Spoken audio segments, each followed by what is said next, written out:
From Alumni Auditorium at Northeastern University in Boston, it's the Ford Hall Forum. I'm Greg Fitzgerald, and tonight in the Forum's continuing series on ethics in American institutions, Leonard Peikoff will discuss the American school, why Johnny can't think. Mr. Peikoff is an objectivist lecturer, teacher, and longtime friend and associate of the late Ayn Rand. Among Mr. Peikoff's works is The Ominous Parallels, The End of Freedom in America. The moderator for tonight's program is Dee Grissel, film director of the Museum of Fine Arts in Boston.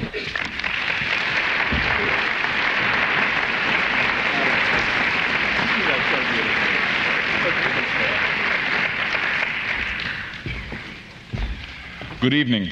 Welcome to the Ford Hall Forum. Now, to speak to you this evening on the subject, the American school, why Johnny can't think, I'm very pleased to introduce Dr. Leonard Peikoff.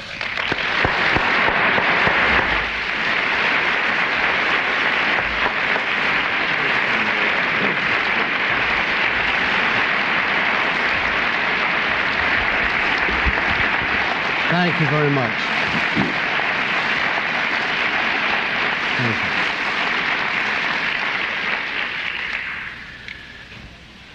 Good evening, ladies and gentlemen. We are now a few hours from Income Tax Day in George Orwell's year. An ominous moment, symbolically, when we feel acutely the weight of an ever-growing government and must begin to wonder what will happen next and how long our liberty can last. The answer depends heavily on the youth of the country and on the institutions that educate them.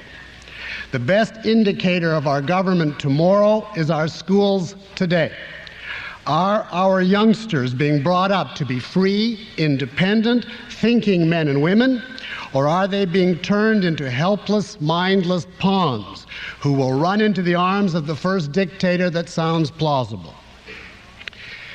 You don't have to be an objectivist to be alarmed about the state of today's schools. Virtually everybody is in a panic over them, shocked by continuously falling SAT scores, by college entrants unable to write, spell, paragraph, or reason, by a generation of school teachers so bad that even Teachers Union President Albert Shanker says of them, quote, "For the most part, you are getting illiterate, incompetent people who cannot go into any other field," unquote.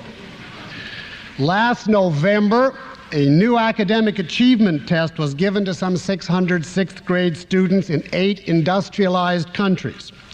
The American students, chosen to be representative of the nation, finished dead last in mathematics, miles behind the Japanese, and 6th out of 8 in science.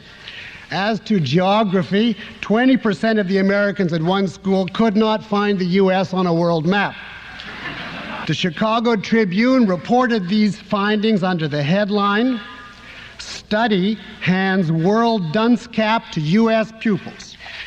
A year ago, the National Commission on Excellence in Education described the United States as a nation at risk, pointing to what it called, quote, "a rising tide of mediocrity in our schools that threatens our very future as a nation and as a people," unquote. These are extreme words for normally bland government commissioners, but the words are no exaggeration. To prepare for this evening's talk, I did some first-hand research. I spent 2 weeks in February visiting schools in New York City, both public and private, from kindergarten through teachers' college. I deliberately chose schools with good reputations, some of which are the shining models for the rest of the country, and I happily let the principals guide me to their top teachers. I wanted to see the system not when it was just scraping by, starved for money and full of compromises, but at its best, when it was adequately funded, competently staffed, and proud of its activities. I got an eyeful. My experience at one school, a famous progressive institution, will serve to introduce my impression of the whole system. I had indicated that I was interested in how children are taught concepts, and the school obligingly directed me to 3 classes. The first, for 9 and 10-year-olds, was a class discussion of 13 steps in seal hunting, from cutting the hole in the ice at the start to sharing the blubber with others at the end. The teacher gave no indication of the purpose of this topic, but he did indicate that the class would later perform a play on seal hunting and perhaps even computerize the steps. This was not a school for Eskimos, by the way.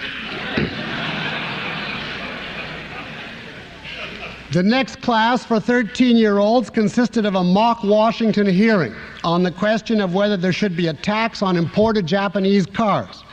Students played senators, Japanese lobbyists, Lee Iacocca, and so on, and did it quite well. The teacher sat silently observing. I never learned the name of this course or of the seal hunting one. But finally, I was to observe a meeting described to me as a class in English. At last, I thought, an academic subject. But no. The book being covered was Robert Kennedy's 13 Days, a memoir of the Cuban Missile Crisis of 1962. And a typical topic for discussion was whether a surgical airstrike against Cuba would have been better policy than a blockade. The school undoubtedly would defend these classes as exercises in ethnicity or democracy or relevance. But whatever the defense, the fact is that all these classes were utterly concrete bound. Seal hunting was not used to illustrate the rigors of northern life, or the method of analyzing a skill into steps, or anything at all. The issue of taxing Japanese cars was not related to a study of free trade versus protectionism, or of the proper function of government, or of the principles of foreign policy, or of any principles. The same goes with the Cuban discussion. In all cases, a narrow concrete was taught, enacted, discussed, argued over in and of itself. In other words, as a concrete, without connection to anything wider. This is the essence of the approach that in a variety of forms is destroying all of our schools. The anti-conceptual approach. Now let me elaborate for a moment on the rather technical philosophic issue involved here. I will be as brief as I can. Man's knowledge begins on the perceptual level with the use of the 5 senses, seeing, hearing, and so on. This much we share with the animals. But what makes us human is what our mind does with our sense experiences.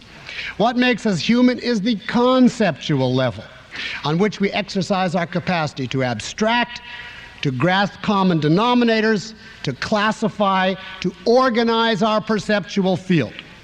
The conceptual level is based on the perceptual, but there are profound differences between the two. In other words, between perceiving and thinking. Here are some of the differences. I'm not giving an exhaustive list, just enough to indicate the contrast. The perceptual level is concerned only with concretes.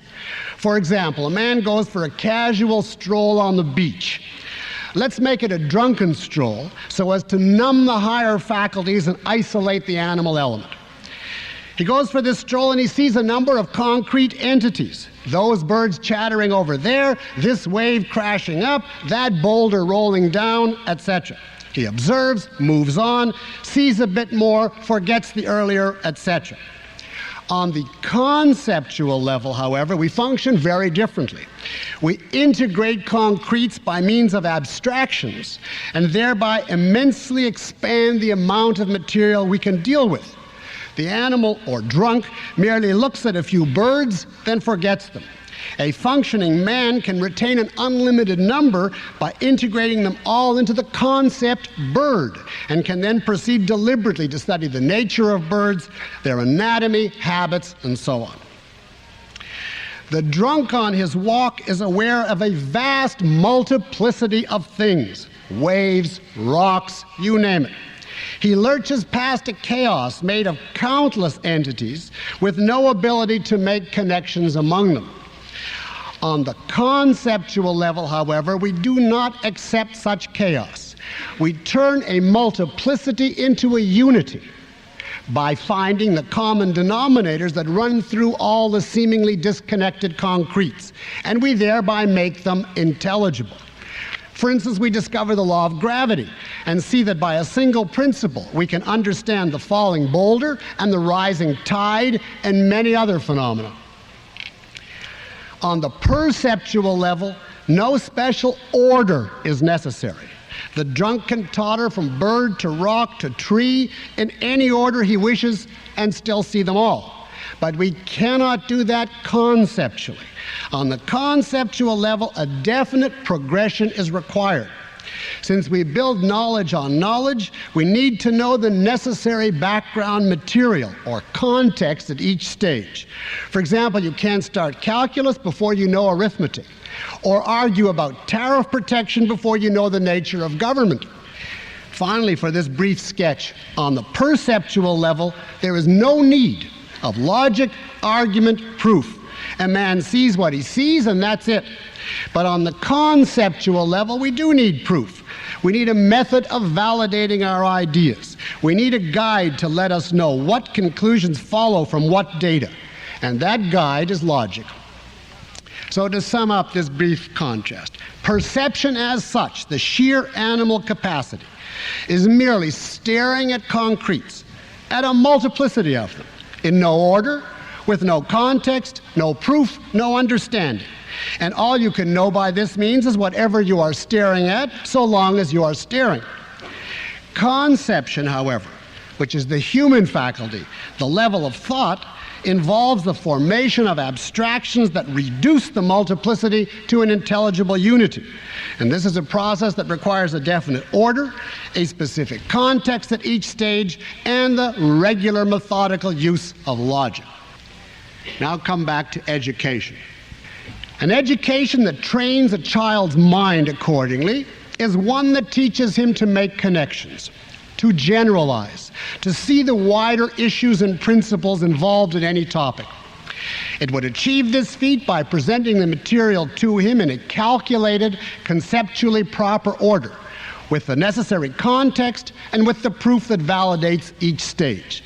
This would be an education that teaches a child to think. The complete opposite of this, the most perverse aberration imaginable, would be to take conceptual level material and present it to the students by the method of perception.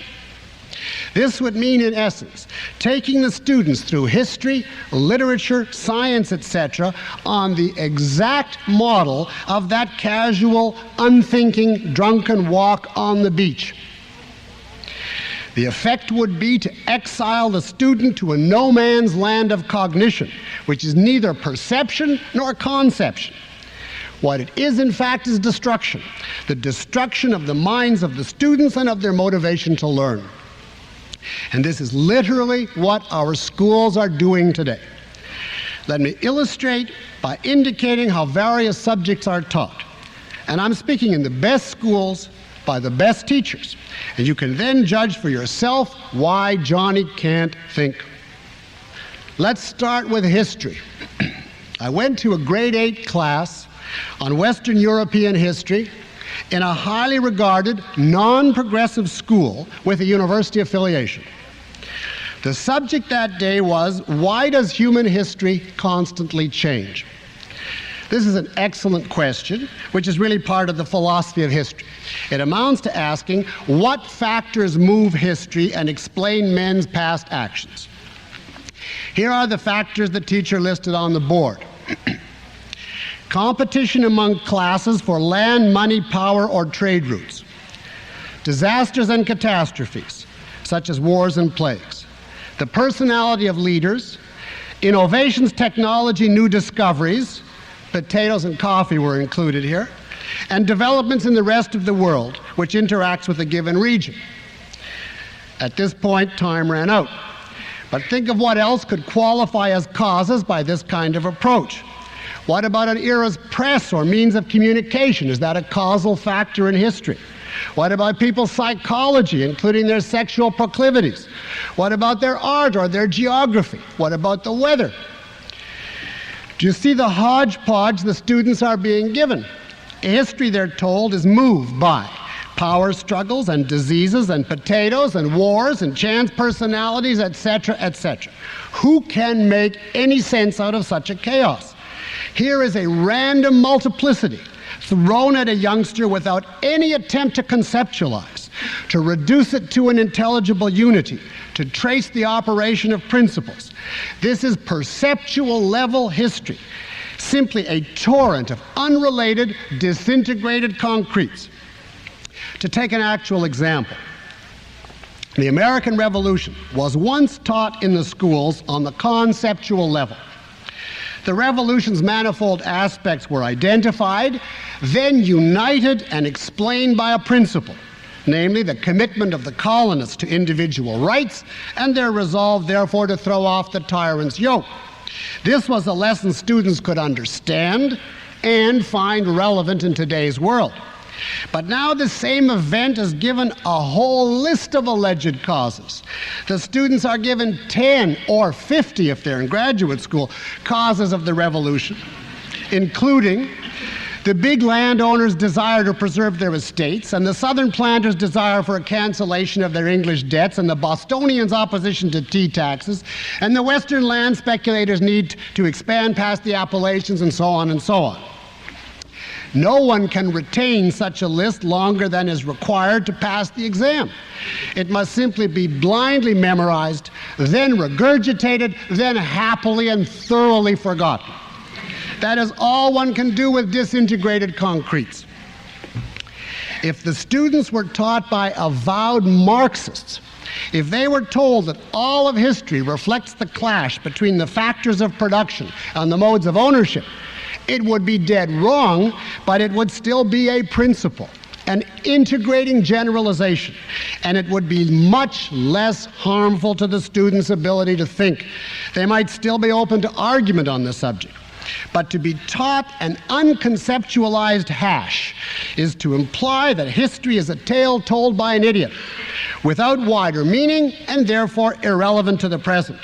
This approach destroys the possibility of the students thinking or caring about the subject at all. I can't resist adding that the State Education Department of New York has found a way, believe it or not, to make the teaching of history still worse.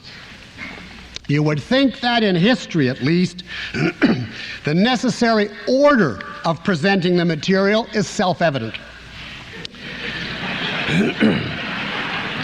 Since each era grows out of the preceding, the obvious way to teach the subject is as it happened. In other words, chronologically, not according to a new proposal. In order, quote, to put greater emphasis on sociological, political, and economic issues, unquote, a New York State proposal recommends that historical material be organized for the students according to 6 master topics picked out of the blue, and here they are: ecology, human needs, human rights, cultural interaction, the global system of economic interdependence, and the future. Did you get that list? By this approach, an event from a later period can easily be taught in connection with one master topic first, way before the developments from the same country in an earlier period which actually led to it. As one more traditional professor from Columbia has noted, quote, the whole thing would be wildly out of chronological order. The Russian purge trials of the 1930s, for instance, would be taught before the revolutions of 1905 and 1917. It is all fragmented, this professor says, and there is no way that this curriculum relates one part of a historical period to another, which is what you want kids to be able to do, unquote. But the modern educators don't seem to care about that. They want fragments. In other words, concretes, without context, logic, or the demands of a conceptual progression. I do not know what became of this New York proposal. The very fact that it was announced to the press and seriously discussed is revealing enough.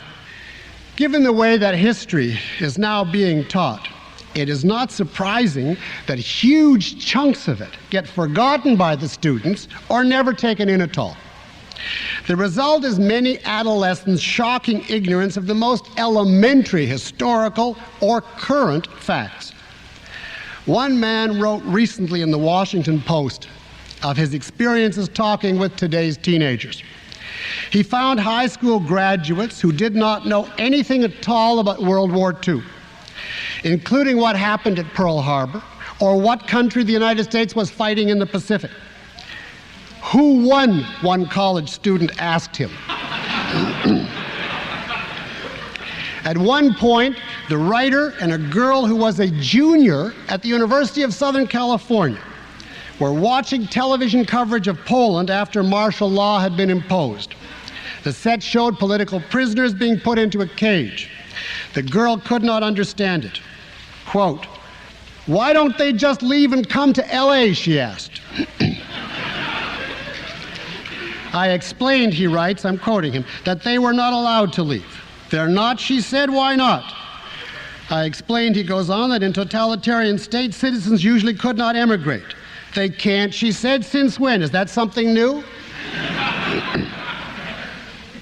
And now I'm going to make a big jump from history to reading. Let's look at the method of teaching reading used by most American schools. The look-say method, as against phonics. The method of phonics, the old-fashioned approach, first teaches a child the sound of individual letters. Then it teaches him to read words by combining these sounds. Each letter thus represents an abstraction subsuming countless instances. Once a child knows that P sounds P, for instance, that becomes a principle. He grasps that every P he meets sounds the same way. And when he has learned a few dozen such abstractions, he has acquired all the knowledge necessary to decipher any new word he ever encounters. Thus, the gigantic multiplicity of the English vocabulary is reduced to a handful of symbols, each functioning as an abstraction. This is the conceptual method of learning to read. Modern educators object to it. Phonics, they say, among many such charges, is unreal. I quote from one such mentality, quote, "There is little value in pronouncing the letter P in isolation. It is almost impossible to do this. A vowel of some sort almost inevitably follows the pronunciation of any consonant," unquote. This means when you pronounce the sound of P, P, you have to utter a vowel sound, the So you haven't isolated the pure consonant, so phonics is artificial. You get that?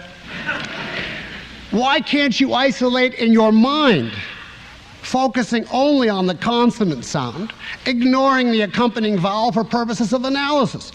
Just as we focus on a red table's color, but ignore its shape in order to reach the concept red. Why rule out selective attention and analysis, which is the very essence of human cognition? Because these involve an act of abstraction. They occur on the conceptual level, precisely the level that modern educators methodically oppose.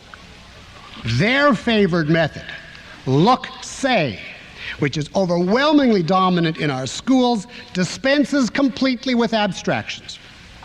In essence, look-say forces a child to learn the sounds of whole words without knowing the sounds of the individual letters or syllables. This makes every word a new concrete to be grasped only by perceptual means, such as trying to remember its distinctive shape on the page or some special picture the teacher has associated with it.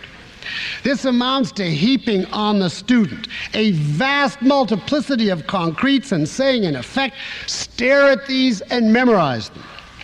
You may not be surprised to discover that this method was invented, as far as I can track it down, by an 18th century German professor who was a follower of Rousseau, the passionate opponent of reason. There is a colossal big lie involved in the look-say propaganda. Its advocates crusade against memory. They decry the phonics method because, they say, it requires a boring memorization of the sounds of the alphabet. Their solution is to replace such brief, simple memorization with the task of memorizing the sound of every word in the English language. In fact, it is only the grasp of abstractions in any field that can save children from the drudgery of endless memorization of concretes. No one can learn to read by the look-say method. It is too anti-human. Our schools today, therefore, are busy teaching a new skill: guessing. Now let's look at another aspect of English studies, the teaching of grammar. This subject brings out even more clearly the modern educator's attitude toward concepts. Grammar is the study of how to combine words, in other words, concepts, into sentences. The basic rules of grammar, such as the role of subject and predicate, or the relation of nouns and verbs, are inherent in the nature of concepts and apply to every language. They state the principles necessary to use concepts intelligibly. In this sense, grammar is an indispensable subject and one based entirely on facts. Grammar is a science and not a very difficult one either. But this is not how the subject is approached in our schools today. The leading educators see no relation between concepts and facts. The reason that they present material from subjects such as history without conceptualizing it is precisely that they regard concepts as mental constructs without relation to reality. Concepts, they hold, are not a device of cognition, but a mere social ritual or convention. A ritual unrelated to knowledge or reality, to be performed according to arbitrary social decrees.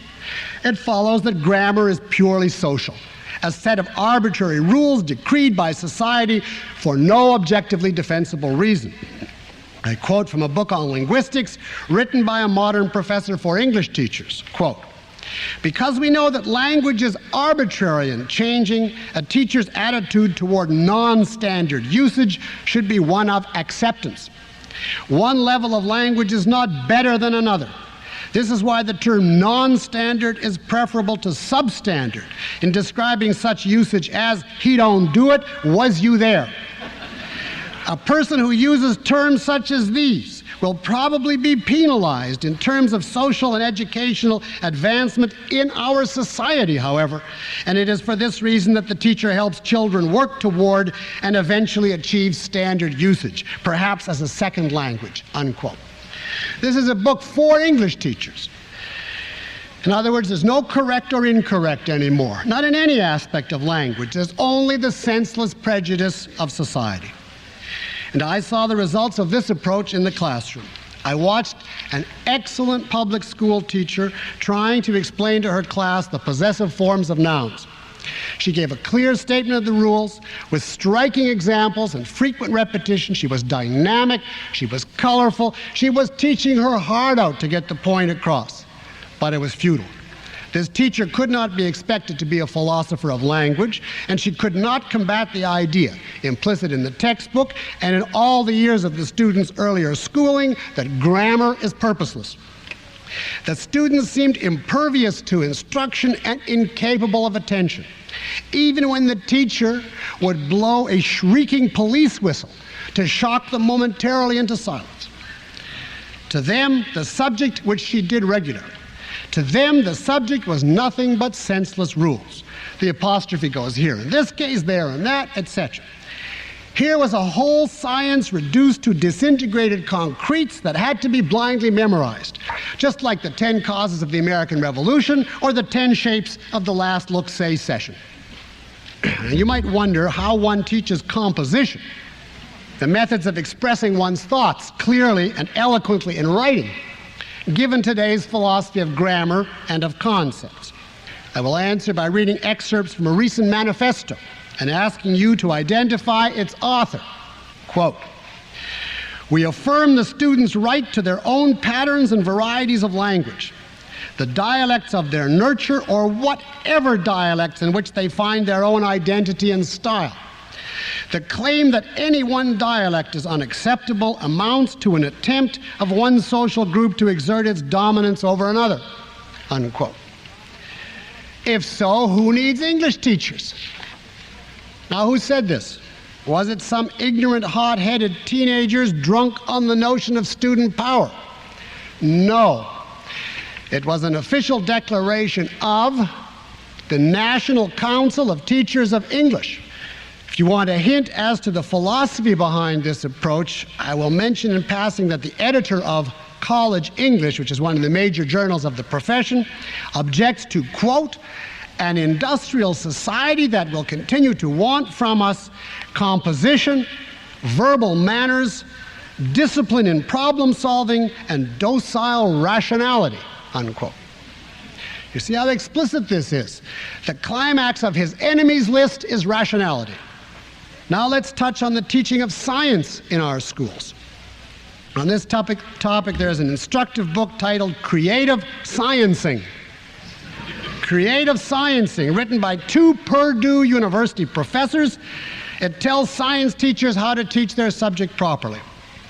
To learn science, the book declares, students must engage in, quote, hands-on science activities. In other words, they must perform a series of concrete, that's dignified by the term experiments, such as designing a bug catcher, collecting pictures of objects that begin with a C, going on field trips to the local factory, or finding polluters in the community. These examples are taken from the book. There is no necessary order to these experiments. The children are encouraged to interact with the classroom materials, quote, in their own way, as the mood strikes them. They are not to be inhibited by a teacher-imposed structure or by the logic of the subject. Now, you might ask whether by this approach the students will ever learn the abstract concepts and principles of science, the natural laws and explanatory theories that have been painstakingly discovered across the centuries. In other words, the knowledge that makes us civilized men rather than jungle primitives. In answer, I want to quote F. James Rutherford, Chief Education Officer of the American Association for the Advancement of Science. Quote, we're too serious. We insist on all the abstract stuff. We need to relax and let the children learn their own neighborhood, unquote. This statement was made to general approval at a meeting of experts brought together by a large foundation to discover what ails science teaching. Today's education, as I have suggested, reduces children to the status of animals without the ability to know or predict the future. Animals, however, can rely on brute instinct to guide them. Children can't. And brought up this way, they soon begin to feel helpless, to feel that everything is changing and they can count on nothing. Is this merely my polemic? No. The science teachers are actively working to bring about this very state in their students. The teachers are openly skeptical themselves, having been given the same upbringing, and insist as a matter of course that everything is changing, that factual information is continuously becoming outdated, and that there are things much more important in science class than truth. Did you get that? It is hard to believe how brazen this attitude has become. Quote, this is from the Creative Sciencing book. While preparing performance objectives, you may wish to consider the fact that we don't demand accuracy in art or creative writing, but we have permitted ourselves to require accuracy in science. We may be paying a high price in lost interest, enthusiasm, vitality, and creativity in science because of this requirement of accuracy, unquote. Our students will not be bothered about factual accuracy. They won't have any idea whether gases expand or contract under pressure, or whether typhus germs cause or cure disease. But this will leave them free to be vital and creative. Well, you may ask, if you don't know what's going on today, what if students come out in class with the wrong answer to some factual question? You're old-fashioned. There is no such thing, and besides, it would be bad for the student psychology if there were. I quote, how many times will a student try to respond to a question if continually told that his or her answers are wrong? Wrong answers should be reserved for quiz shows on television, unquote. What then is the point in having a teacher at all? Since there are no wrong answers, and since adults must not be, in quotes, authoritarian, and since, as John Dewey has proclaimed, students do not learn by listening or by reading, but only by doing. This brings me to a very important issue, much wider than science teaching. My most overriding impression in every class I visited, with not one exception anywhere, is that teachers no longer teach. That is, they no longer deliver prepared material while the students listen attentively and take notes. Instead, everything seems to be class participation and class discussion. Most of the teachers I saw were enthusiastic professionals, excellent at what they do, but they conceived their role primarily as bull session moderators. Some of the teachers obviously had a concealed lesson in mind, which they were bootlegging to the students, in the guise of asking leading questions or making brief, purposeful side comments. But the point is that the lesson had to be bootlegged. The official purpose of the class was for the pupils to speak, more or less continuously, in any event, well over half the time. I asked one group of high school students if any of their teachers ever delivered lectures in class.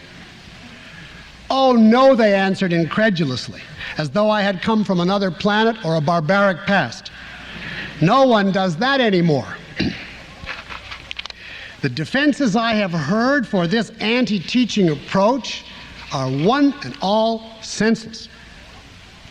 Students, I have heard, must develop initiative.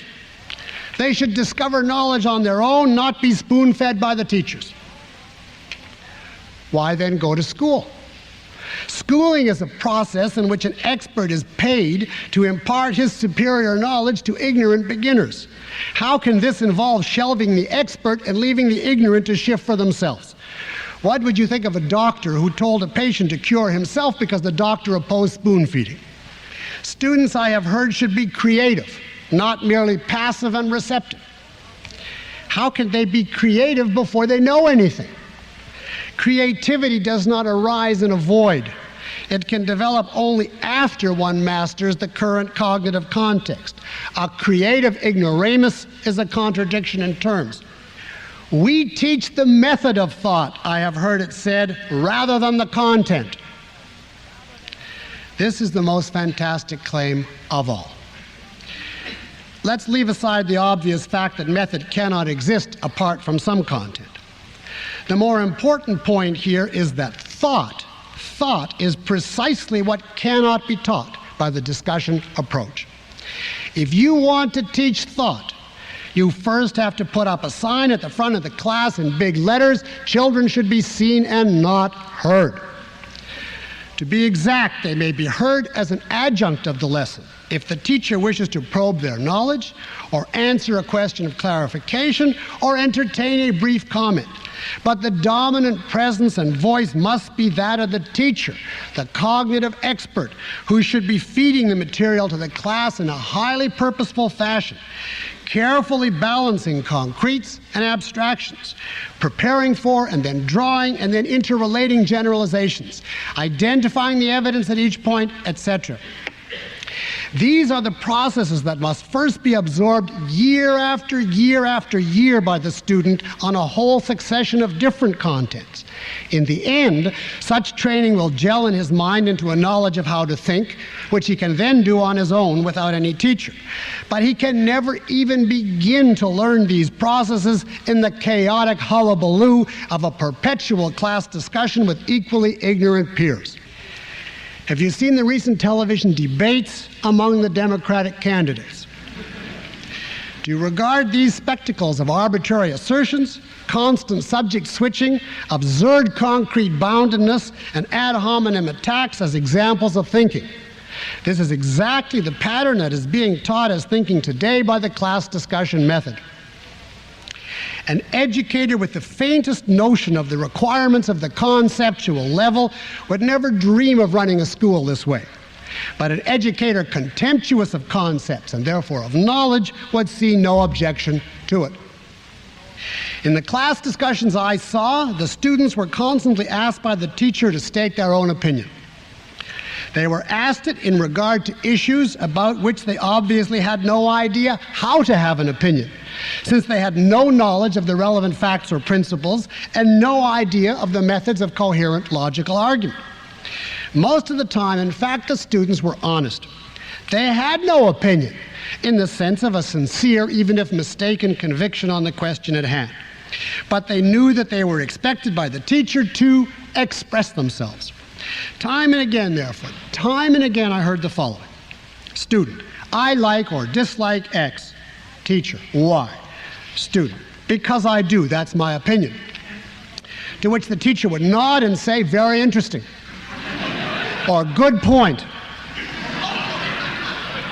Everybody's point, it seemed, was good as everybody else's, and reasons were simply irrelevant.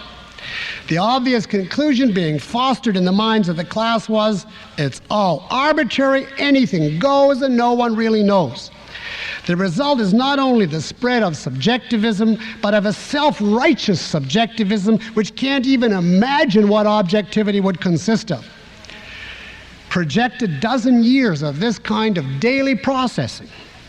One study of American students notes that they, quote, generally offered superficial comments, and consultants observed that they seemed genuinely puzzled at requests to explain or defend their points of view, unquote.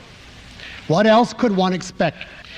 Now let me quote without comment from a New York Times news story of a month ago. Quote, I like Hart's ideas, said Darla Doyle, a Tampa homemaker. He's a good man. His ideas are fresher than Mondale's are. I like the way he comes across.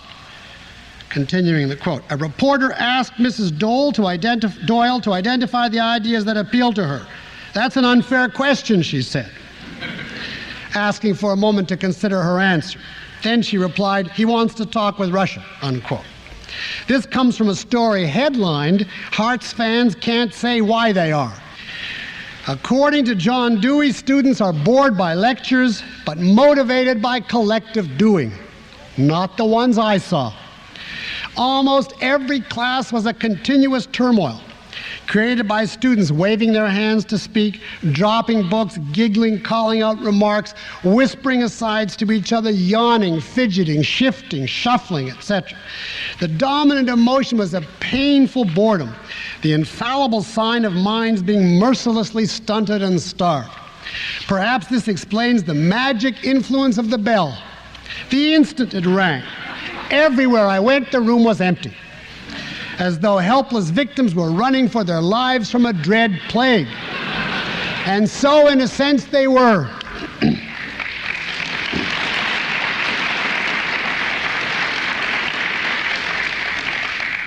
Ladies and gentlemen, our schools are defaulting in every subject and on a fundamental level, and they are doing it methodically as a matter of philosophic principle. The anti-conceptual epistemology that grips them comes from John Dewey and from all his fellow irrationalists and fellow skeptics who dominate 20th century American culture, such as linguistic analysts, psychoanalysts, neo-existentialists, etc. And behind all of these, as I argued from this podium last year, stands a century of German philosophy inaugurated by the greatest villain of all, Immanuel Kant. Epistemological corruption is not the only cause of today's educational plight. There are many other contributing factors, such as the teachers' unions and the senseless requirements of the teachers' colleges and the government bureaucracies, local and federal. But epistemology is the basic cause, without reference to which none of the others can be intelligently analyzed or remedied. Now let me share with you two last experiences which bear on the political implications of today's educational trend. The first occurred at the most prestigious teacher training institution in the country, Teachers College of Columbia University.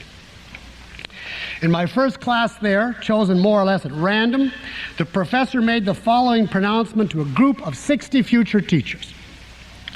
Quote, the evil of the West is not primarily its economic exploitation of the Third World, but its ideological exploitation.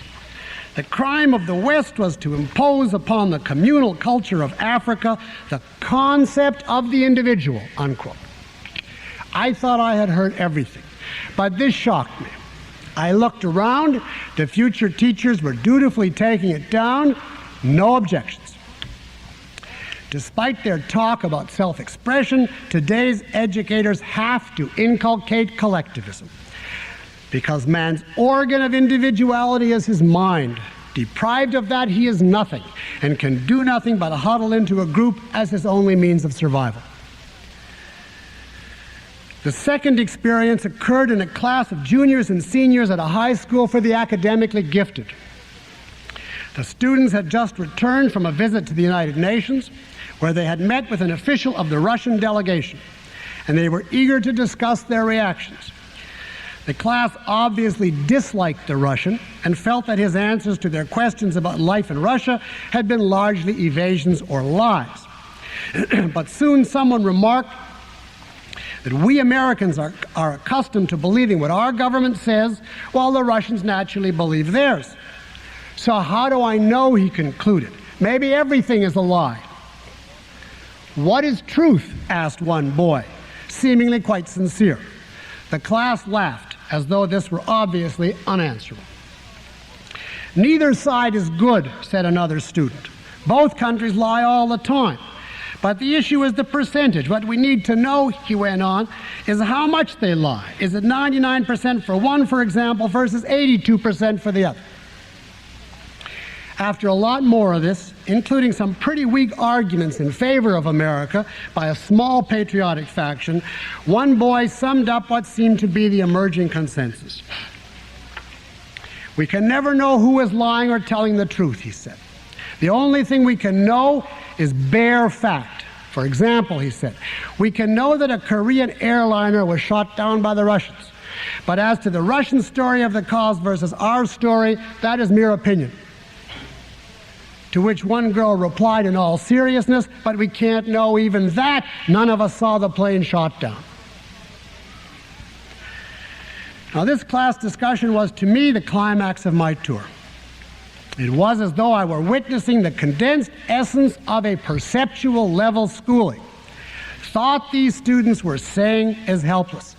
Principles are non-existent, truth is unknowable, and there is therefore no way to choose between the United States and the bloodiest dictatorship in history, not unless we have seen the blood with our own eyes.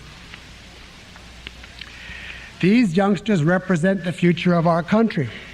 They are the children of the best and the brightest, who will become the businessmen, the artists, and the political leaders of tomorrow.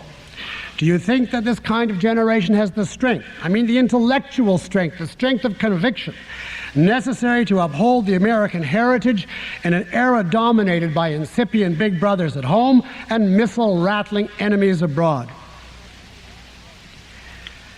It is not the students' fault, and they don't fully believe the awful things they say, not yet.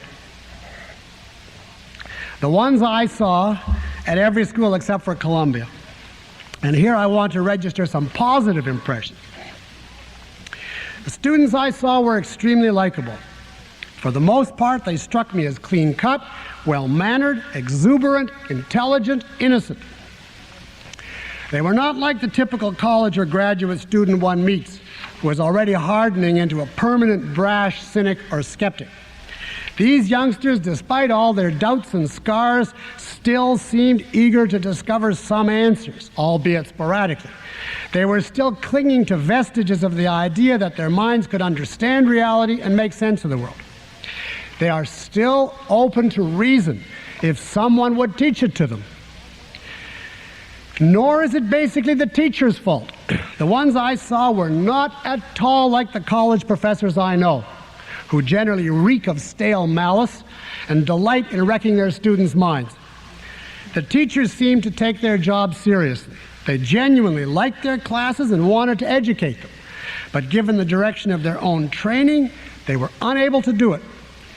There is a whole generation out there that still wants to learn, and a profession much of which wants to help them, to say nothing of a country that devoutly wishes both groups well.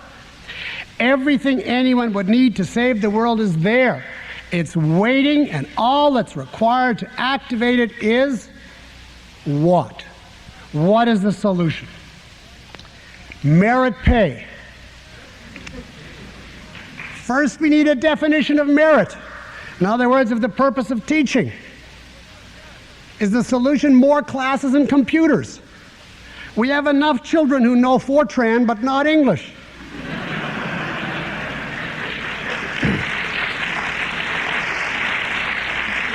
Is the solution compulsory community service, which was a recommendation of the recent Carnegie Commission? Is it prayer in the schools, which is President Reagan's idea of a solution? All of these are the equivalent of sticking Band-Aids on and in some cases knives into a dying man. The only real solution which must precede any other reform is a philosophic change in our culture.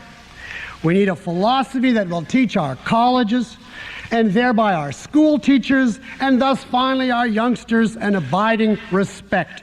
A respect for reason, for man's mind, for the conceptual level of consciousness. And that, if I may say so, is why I subscribe to the philosophy of Ayn Rand. To my knowledge, hers is the only such philosophy in America today. It could be the wonder cure that would revive a generation. The National Committee on Excellence in Education declared, and I quote, "If an unfriendly foreign power had attempted to impose on America the mediocre educational performance that exists today, we might well have viewed it as an act of war," unquote. The fact is that we are under the yoke of a foreign power, intellectually speaking. We are under the yoke of Kant, Hegel, Marx, etc.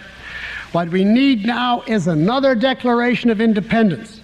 Not political independence from England this time, but philosophical independence from Germany.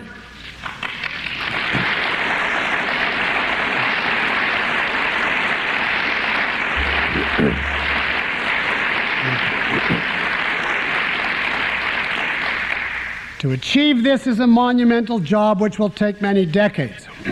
As part of the job, however, I want to recommend one step aimed specifically to improve our schools. Close down the teachers' colleges. There is no rational purpose to these institutions, and so they do little but disseminate poisonous ideas. Teaching is not a skill that takes years of classes to acquire. It is not improved by the study of psychology or methodology or any of the rest of the stuff the schools of education offer.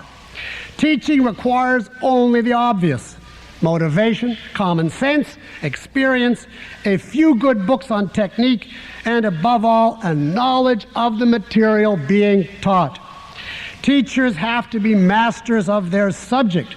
This, and not a degree in education, is what school boards should demand as a condition of employment. This one change would dramatically improve the schools. If experts in a subject matter were setting the terms in the classroom, some significant content would have to reach the students, even given today's dominant philosophy.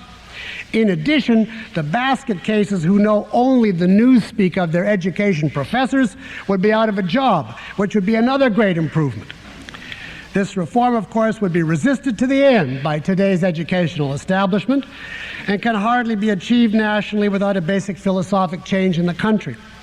But it gives us a starting point to rally around, which is specifically in the field of education.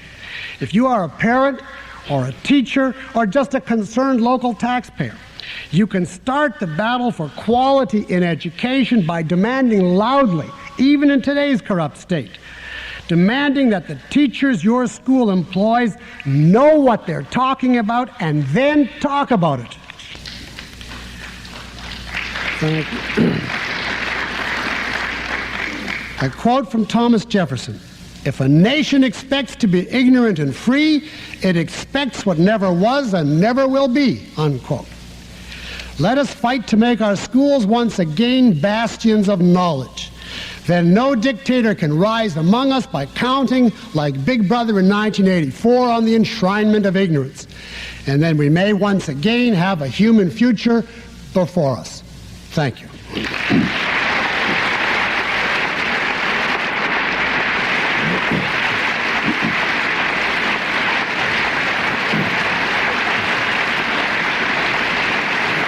Thank you very much. Thank you very much.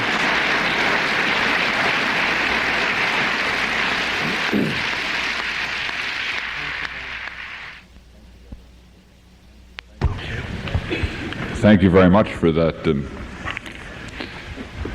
Do I dare? I've got to watch my language here for that enlightening presentation. My work now begins as we have a call for questions for Dr. Peikoff from the audience. We'll start today perhaps over in this section and work evenly and equally across all the areas of the hall. I'm going to attempt to repeat the essence of your questions so that they can be heard not only throughout the room, which is not always the case from some questioners, but also for our listening audience that is outside the hall. Is there a question in this area for Dr. Peikoff? On the aisle, sir. Paramount question you think to get today, give more money and you get better teachers. Would you comment on the paramount question that if you get more money, you get better teachers? No, I don't agree with that out of context. I think that good teachers should be well paid, and that in a proper system they would be, because they offer an invaluable skill. But if they hold a wrong philosophy, paying them more money is simply going to have more and more skilled and conscientious exponents of that philosophy, which is exactly what I saw. They're magnificent bull session moderators. That does not make for good teaching. Parenthetically, I do believe that one institutional solution to today's educational crisis is private schools, and that private schools would compete for good teachers, and there would be no necessity for a public forum as to what their salary should be. They would be paid what they deserved, what they could earn, and they would be a premium in the market. But that is not a reform that can be instituted from the outside. Also here? Yes, ma'am. How does your idea of lecturing fit in with Maria Montessori's idea of creating an environment for learning? How does your concept of returning to lectures in the schools fit in with Maria Montessori's concept of creating an environment for learning? Well, I don't think they're mutually opposed to each other. Maria Montessori, of course, is a distinguished exception. I'm glad you mentioned her to the trends that I was talking about. I'm very strongly in favor of her. But she has a very structured system. She does not have a system in which little kids just run around and express themselves. She has the materials organized in a very definite progression with a definite conceptual purpose, which she names. And I think she may very well be right. I have not made a study of it in that early level. Lecturing may be too soon and not very valuable. I was speaking more broadly about when the kids become more intellectual in the later elementary years, and above all junior high and senior high. There was a question here in the center, I thought. Yes. Did you investigate mathematics classes? What were your reactions? Questioner is asking if some of your observations might also apply to mathematics classes. Did you get through any mathematics classes? Well, I was assigned to one, but the teacher gave a test that day, and I just had to sit there while they took the test. I did some reading in mathematics, however. I even had a section which I had to cut for time. In essence, it seems to me, from the study that I've made of it, that it's another example of today's attitude toward concepts. I'm thinking, for instance, of the New Math, an interesting book of which was written years ago by, Morris Klein, called Why Johnny Can't Add. And what he gives you in there is an expose of what goes on in the name of the new math, which is, to condense it enormously, they take set theory, tremendous broad abstractions, which to the student at that stage of the game are absolutely dissociated from reality, completely floating. They have no connection to anything they know or understand. Because, you see, they're still acting on the premise that the teachers are, that concepts are one domain and this reality is another, and the two have nothing to do with each other. So mathematics to them is just the arbitrary manipulation of concepts. And the result is the students can't make a head or tail of it. 2 plus 3 equals 5, they teach them this is the commutative and the distributive and so on law, when the students have no idea of the need for such abstract formulations. He gives the data in this book, which would be sufficient for a philosopher to conclude it's an example of Platonism, that is, of concepts completely cut loose from reality, floating in another dimension, and he titles his book Why Johnny Can't Add, which is the consequence of it. But I didn't see it personally. Yes, sir. In this country, private enterprise works. Public enterprise generally doesn't, particularly when it's mixed up with big city politics and union bureaucracy. And as an example, in our town, we have a defense of the party here, the META, which is an example of that. What hope is there for the education of the public when it's going to be a public enterprise? Our questioner feels that private enterprise works in the United States, but public enterprise does not work, and asks if you would comment on what hope there is for education as it's a public enterprise. Well, I certainly agree with the premise of that question. Public enterprises do not work because it's a complete clash of principle. The government as an institution is a force-wielding institution. It's a coercive institution, and its only proper function, only efficient function, can be the use of force in a proper society against those who initiate its use to protect individual rights. That should be its only function. All productive enterprises should be private, certainly including education. And it's therefore certainly true, it's philosophically necessary that a public school system is going to have to degenerate, because you're giving control over the minds of the students to the wielders of force.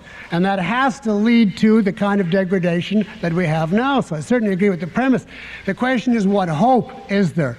Well, there's as much or as little hope as there is for a philosophic change in the country. The reason that we have the system that we do now, this mixed economy with increasing government control of everything, is the dominant philosophic ideas. The only way to change it is by changing those ideas. I do think one practical system would be the tax credit vouchers, which the public school advocates are petrified of because they know it would mean a mass exodus from the public schools, which would be the best thing that could happen. Starve them out. But I am not a Marxist. I'm not, however, a Marxist. I do not believe that if only all education were private, it would be terrific, because the dominant factor is still philosophy. I went to private schools and I was horrified at what they're teaching. So that if all the teachers believe corrupt ideas, the fact that they're doing it for the profit motive doesn't make it better.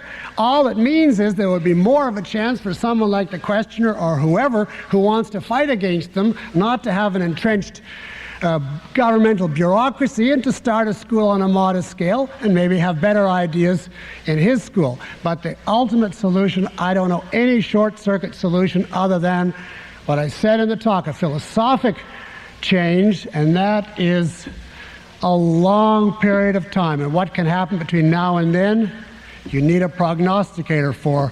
I'm only a philosopher. On the aisle here. Should children be protected by government in ways in which adults should not, and if so, how? Should children be protected by government in ways that adults do not need, and if so, how? Well, I think you could make a case. Now, you switched the topic entirely from education to the philosophy of law, and a very narrow question in the philosophy of law, which is not my specialty. But I would think, without trying to give you the complete picture, there are obviously differences between children and adults, and there are things where you could say a child should be protected from, for instance, decisions of his parents, which the government could not do in the case of the parents. I think a simple example would be if a child needs a blood transfusion. His mother or father has every right to decide they would rather risk their life because of their religious convictions. I do not think they have the right to do that with regard to their child. If there is an objective, provable, physical threat to the well-being of the child, physical, not intellectual, because it's death if the government enters the realm of ideas, but if it's a physical threat, and to deprive him of a blood transfusion in certain cases is the same as giving him poison or starving him. In a case like that, I think you could certainly make a case. And I'm sure there are many others. It's a tricky question to adjudicate. You must protect the right of the parent, who, after all, brought the child into existence and are responsible and have to have their ideas obeyed, but as against that, they can't turn the child into a slave or grind him up into mincemeat, because after all, he's theirs. So there are certain protections I think a government should properly award to children, but to itemize them for you in detail, I wouldn't attempt in this forum. Here in the center, is there another question for our speaker? Way in the back. Yes, ma'am. Why are European and Japanese schools better than American, and how much better are Our questioner asks, why are European and Japanese schools better than American? If so, and if so, why are they better? Well, that's a very good question. You could give a whole other talk, which I won't do, on what they do differently. In essence, what it amounts to is this. I really don't know too much about the situation in Japan, but in Europe, for instance, in England, which is very much like Canada, where I grew up, they are bad philosophically too. You wouldn't find that much better of philosophy, but they have much more of an influence of tradition. They're slower. There's less, quote, innovation than there is in this country, and there's one wonderful absence, and that is that John Deweyan pragmatism never caught on. Absolutely never did in Canada or in Europe, as far as I know. They regard that as simply a pathological manifestation, which it is. And the result of that is that there's much more simply continuation of tradition of a time when they were more on the lecture method, more on the method students must learn. They are not in their educational systems as egalitarian as this country, which is another factor. You know, there's been a tremendous leveling down here on the grounds that, to be fair, you must not teach one student more than another, and therefore everything has to be leveled to the abilities of the lowest students. This is not nearly so dominant in Canada or Europe, to my knowledge. Now, I'm sure they have many flaws of their own. And if you look at the products and the European history, Americans are still far better than Europeans, talking about the collective observation of the country as a whole. I can say that without chauvinism, not having been born here. So I don't say the Europeans are perfect by any means, but on this point, I think they are superior. I know myself, I went to Canadian schools and then to a Canadian college for 3 years, which was at a very undistinguished province in Canada, you know, about the equivalent of Mississippi in Canada. And I came to New York, went to several supposedly good places, and the contrast was absolutely shocking. It seemed impossible to get anything but A's in New York after the work I had to do in Canada. So to me, the experience was very blatant of the difference. Interesting. Also in blue here, yes. What do you think of compulsory education in school attendance and compulsory fair education? And what was the second? And the last part of that question was? Yes. The questioner is asking, in the public school system, what do you think of compulsory education, compulsory attendance, and potentially compulsory prayer or meditation in the school system? Well, I'm opposed to both of them. I'm opposed to any governmental compulsion initiated against innocent individuals, whether it be parents or their children. The only agent of compulsion, if you want to use that word, can be the parents. If the child doesn't want to go to a school and the parents think that he should, the parents have every right to say go. I don't believe it, quote, in childhood self-expression on that level, but certainly I do not believe that education should be compulsory. If it's state compulsion, that means the state can dictate what counts as a school and what kind of curriculum will count as an education, and that means you have in principle conceded to the government ownership of the child's mind, and the result is the graduates that you get today. I think any decent parent would do everything possible to put his child in school, and in a proper educational system you would not need infinite number of years in order to achieve the degree of illiteracy that you now need. In a proper system, you could give them what they have through high school now, let us say at best in 6 years, to be generous. And you could get them through what they get for a bachelor's degree by the end of grade 10, and through a master's by the end of grade 12. So there would be no necessity for this, incredibly tortuous process of year after year of passing on the equality of ignorance until you finally get a PhD, go before a class and say that nothing can be known. You could wipe out that whole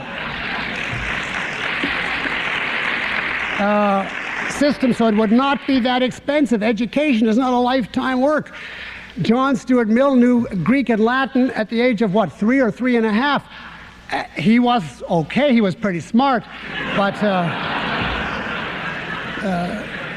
it's entirely an issue of what you expect of the children and how much you offer. So this is not an onerous financial burden. As to compulsory prayer in the schools, I don't think prayer should exist in the schools, neither compulsory nor any other kind. They're not religious institutions. If religion should have exactly the same right in schools that atheists have, namely, they can rent a room for extracurricular activities and speak or pray, stand on their head, whatever they want. But I oppose entirely the evasion that it's okay and constitutional so long as you do it silently. And you could see how to expose that by imagining that we called it a silent moment of affirmation of atheism, in which religious people can go have whatever they want to go on in their head. We have silent atheism for 1 minute. Now religious people...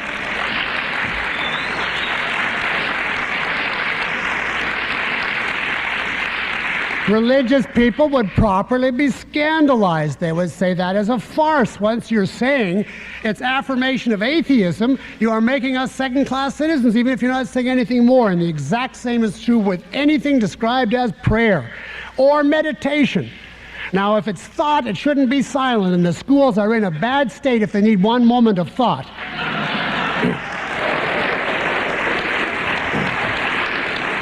And there's another question down here. In a striped shirt right here, yes. I'm sorry, down here in front of you, striped, you have a parallel striped shirt on? And your hand up? Yes? Well, my experience with public schools, everything you said was exactly right. What I'm wondering is, was it really different a few years ago? Because I can't conceive of anything differently from my experience, so was it actually that different? Our questioner confirms your impression of the public school system, but asks, was it really that different a few years ago? I think it depends on your definition of few. When I went to school, it was radically different.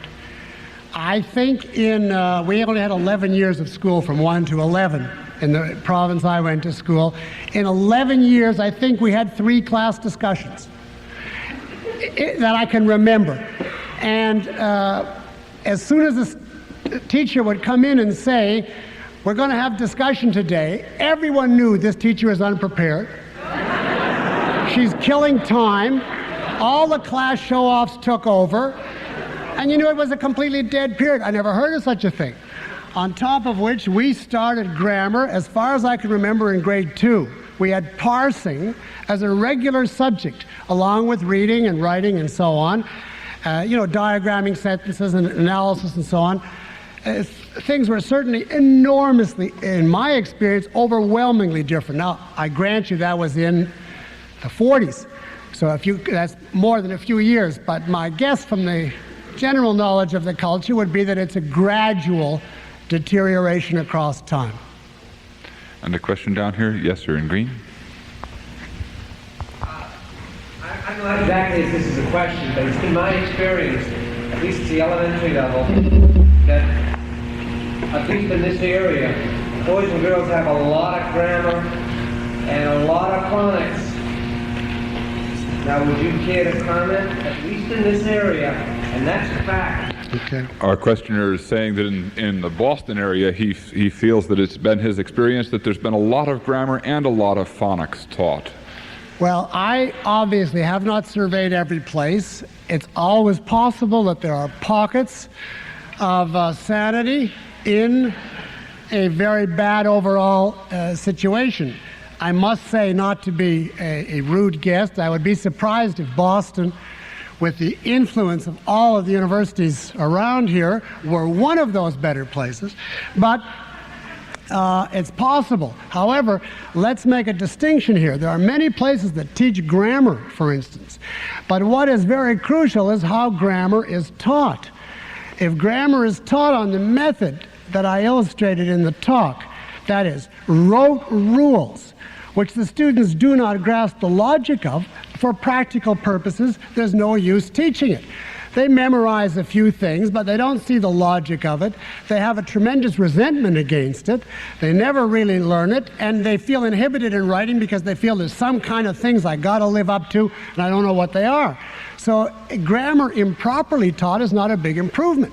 Grammar conceptually taught, I would like to find a school system that did that. That, to me, would be really a miracle, because I'd like to know who thought of that approach to the teaching of grammar. As to phonics, I must say something which is very important in clarifying my point in the talk. There was once a time when look-say was completely dominant. There was a tremendous parents' rebellion because the kids couldn't read. And the parents forced upon an unwilling educational establishment some phonics. And to this day, the response that you get if you attack the way they teach reading is, we teach phonics. The way they put it is, we don't commit ourselves to any one method. We teach a little of everything. Now, this is not an improvement. In fact, it makes it worse, because the importance of teaching phonics is to teach a child that you can learn reading by the method of principles. As soon as you make it part memory, part guessing, and part pronouncing, the child is lost. He has no principle to guide him. He is swimming. He does not know in any given word, am I supposed to memorize it, infer it, or pronounce it phonically?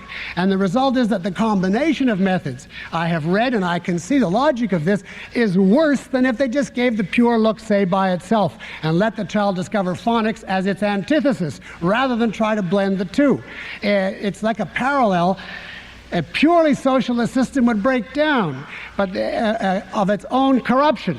But a mixed economy, such as we have now, uses the strength of the good element to uphold the corrupt side of it. And that is just what's happening in the teaching of reading. So the only phonics I acknowledge, in other words, is a school that teaches the children exclusively phonics. No look-say, no, quote, contextual inference, which I call guessing, nothing but pronunciation of the letters and the syllables.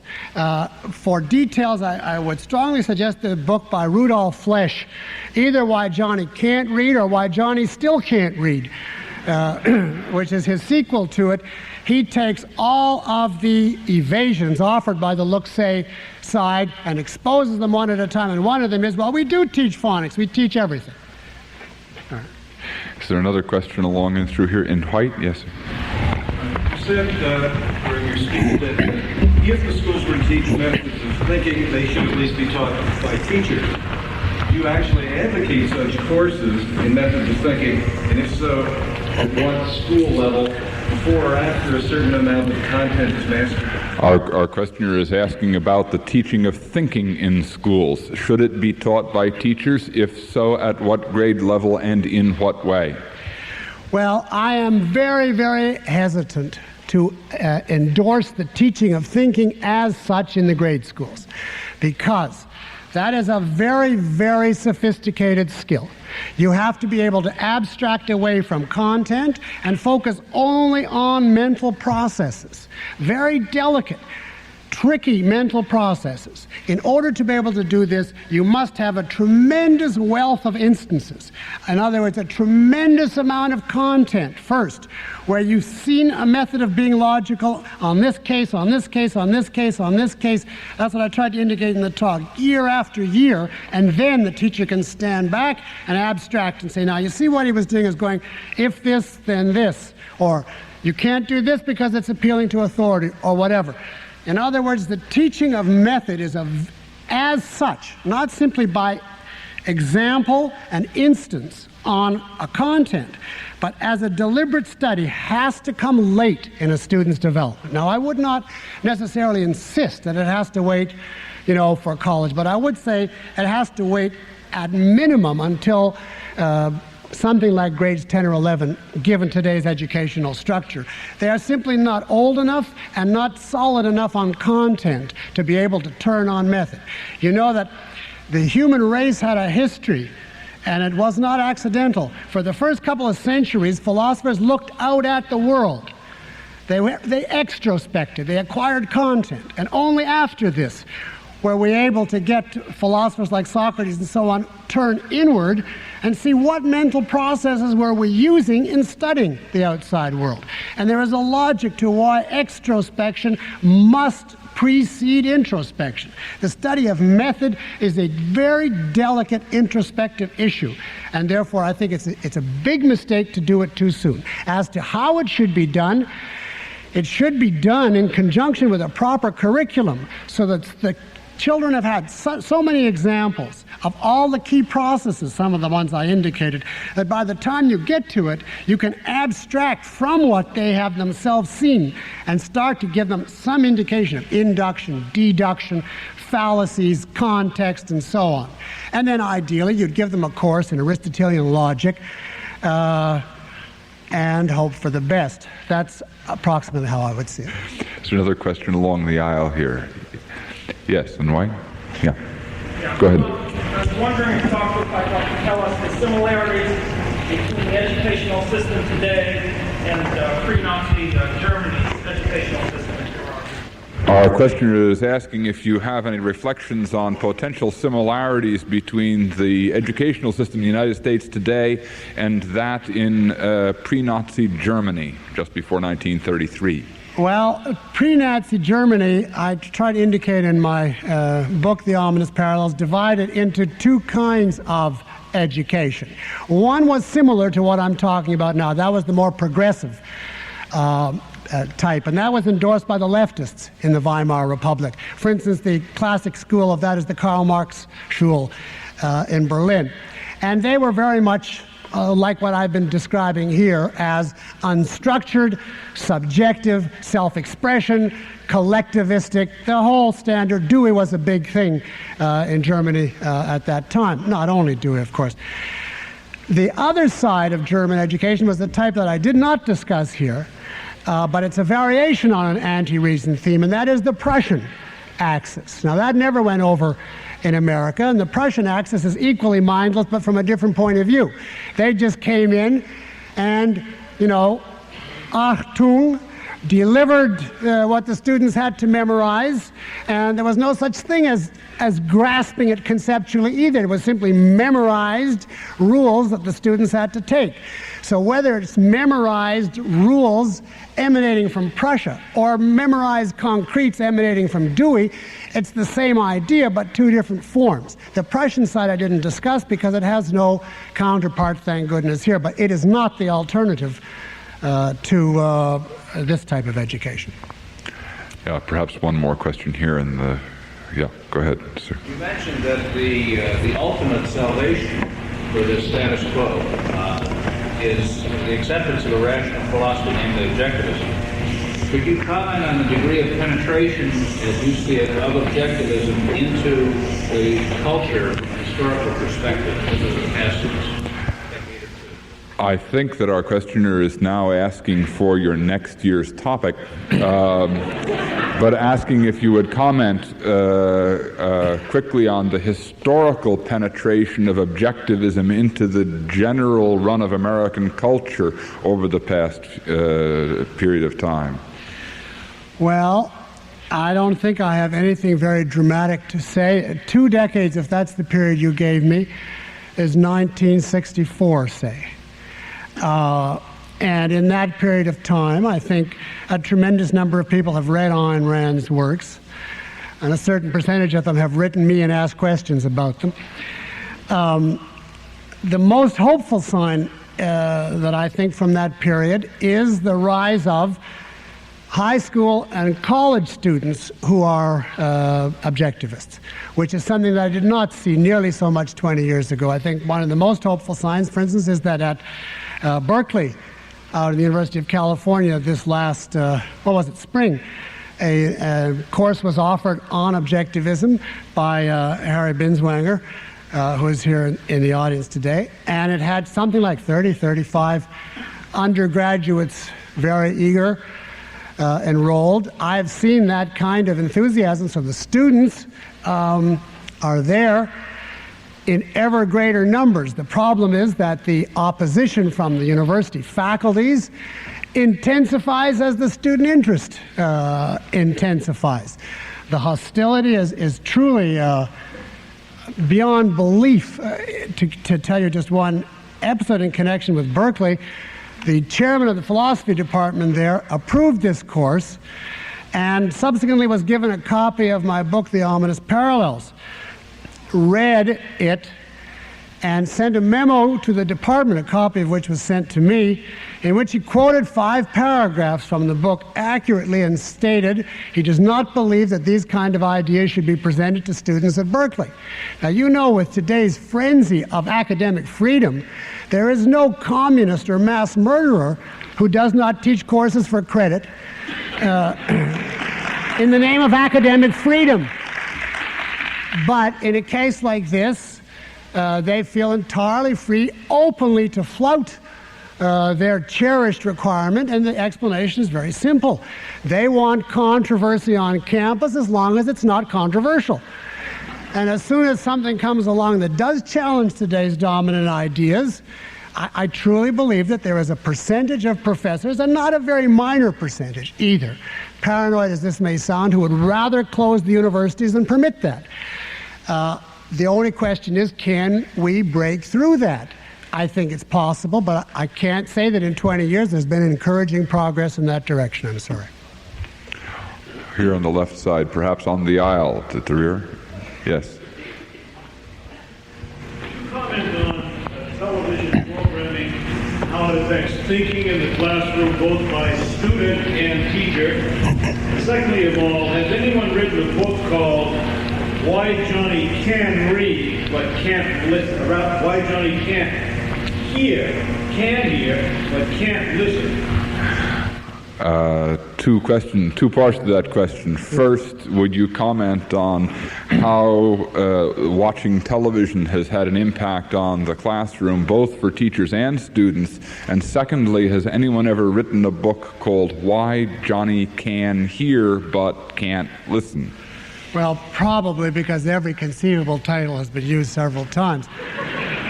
But if the thought of that question is, why don't students listen? It's not their fault. It's because they're taught that it's wrong to listen, that you only learn by speaking, and that the teacher is there to hear what you have to say. So it's not Johnny's fault. As to television, it's very, very, very overrated as a villain. I don't think television has any bad effects per se. It's a completely innocuous medium, educationally speaking. What if the students had a proper education in school, it wouldn't make any difference what they watched on television as far as that goes. I don't believe television causes violence. I don't believe it causes inability to read. I don't even believe it causes hunger pains. Television is a very bland medium.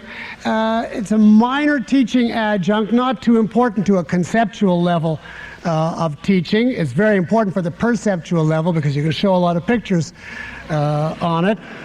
I think it's very overrated as a deleterious influence. The only thing I would say is, if you're a parent, you should put some limit on the number of hours that your child watches television. Not that any given program is going to harm him, but like 16 consecutive hours, 6 days a week.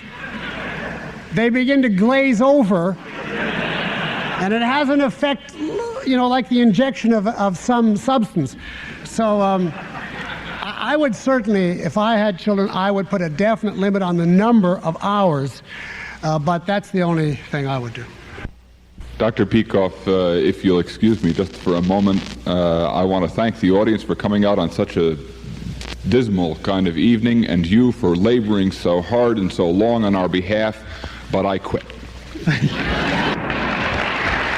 you very much. It was really a wonderful.